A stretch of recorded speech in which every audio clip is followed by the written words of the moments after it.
বাসায় থাকলে আমি কি করি, আমার দিন কিভাবে কাটে, আজকের ব্লগে আপনাদের সাথে এগুলোই শেয়ার করব। আসসালামু আলাইকুম everyone, welcome to my daily blog. So আজকের সকালটা শুরু হয় বৃষ্টি দিয়ে। ঘুম থেকে উঠেই বারান্দায় গিয়ে দেখি এরকম সুন্দর বৃষ্টি হচ্ছে, আর তখন সময় ছিল 12:30। এরপরে চলে যাই ওয়াশরুমে, আর আজকে আপনাদের দেখাবো আড়ং আর্থের গোট মিল্ক সোপটা, যেটা আমি কোরবানি ঈদের সময় কিনেছিলাম বাট এখনো ইউজ করিনি। সো আজকে আমি এটা ফার্স্ট টাইম ইউজ করব।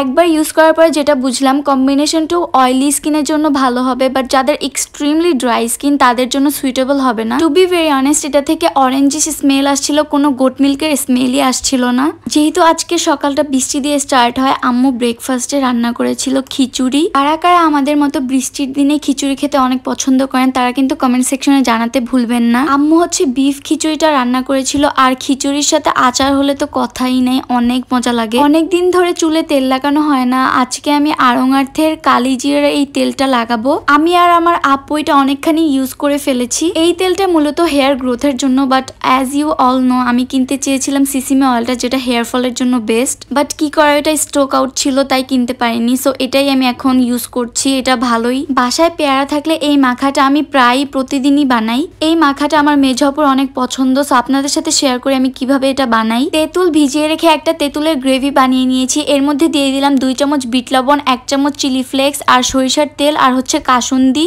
একটু টেস্ট ব্যালেন্স করার জন্য দিয়ে দিলাম চিনি। হাত দিয়ে ভালো করে মিশিয়ে নিয়ে এর মধ্যে দিয়ে দিলাম কেটে রাখা পেয়ারাগুলো। দেন সবকিছু ভালো করে মিক্স করে নিলাম। এই তো হয়ে গেল আমাদের মজাদার পেয়ারা মাখা। যারা যারা এভাবে বানিয়ে খান না, অবশ্যই বানিয়ে খাবেন, এটা অনেক অনেক অনেক বেশি মজা। লাঞ্চের জন্য আম্মু এখানে খাসির গোস্ত রান্না করছিল আলু দিয়ে। দেখতেই কিন্তু অনেক লোভনীয় লাগছিল, খেতেও মাশাআল্লাহ অনেক মজা হয়েছে। আমার আম্মুর হাতে সব কয়টা আইটেমই অনেক মজা হয়। আর আমি হচ্ছে কাঁচামরিচ দিয়ে প্লেটিং করেছিলাম। খেয়ে দিয়ে একটু রেস্ট নেই, দেন বিকেল হয়ে যায়, আর বিকেল বেলা একটু নিচে দোকানে যাচ্ছিলাম চিপস আর চকলেট কেনার জন্য।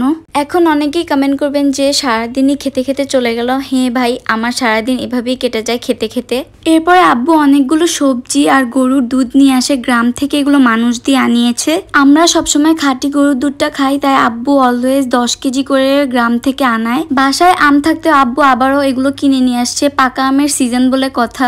এরপরে সন্ধ্যাবেলা নেটফ্লিক্সে আমি হীরামান্দি মুভিটা দেখছিলাম। কারা কারা এই মুভিটা দেখেছো আর তোমাদের কাছে কেমন লেগেছে কমেন্ট করে জানাও। মুভিটা একটু অন্যরকম ইউনিক ছিল, লাভ দেন ইমোশনাল ছিল। ওভারঅল আমার কাছে তো অনেক ভালো লেগেছে। যাই হোক, আমি মুভি দেখছিলাম আর আম্মু নুডলস রান্না করেছিল, নুডলস খাচ্ছিলাম, আর আমি একটু কোল্ড কফিও বানিয়েছিলাম। আর ব্যাকগ্রাউন্ডে দেখতেই পাচ্ছেন নেট কতটা স্লো। আর ডিনারের জন্য আব্বু নান আর গ্রিল এনেছিল। সবার প্রতিদিনই কিন্তু সেম ভাবে যায় না। সো আজকের ব্লগটি এই পর্যন্তই ছিল। Please do like, comment, share and follow my page for more.